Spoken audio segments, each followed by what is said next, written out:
بعض دفعہ انسان سحری کھا لیتا ہے تو سحری کے بعد انسان کے دانتوں کے اندر وہ روٹی کے ریشے یا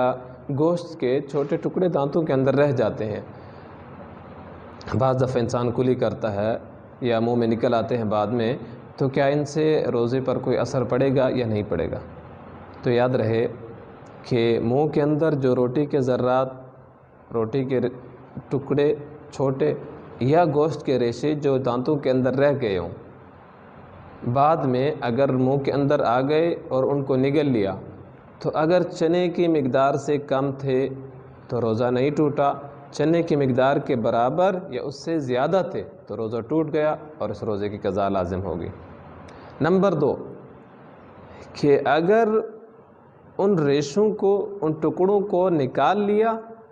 اور نکالنے کے بعد ان کو دیکھ کر دوبارہ نگل لیا تو وہ اگر چنے کی مقدار کے برابر ہوں یا اس سے کم ہوں، دونوں صورتوں میں اس کا روزہ ٹوٹ جائے گا اور اس روزے کی قضا لازم ہوگی۔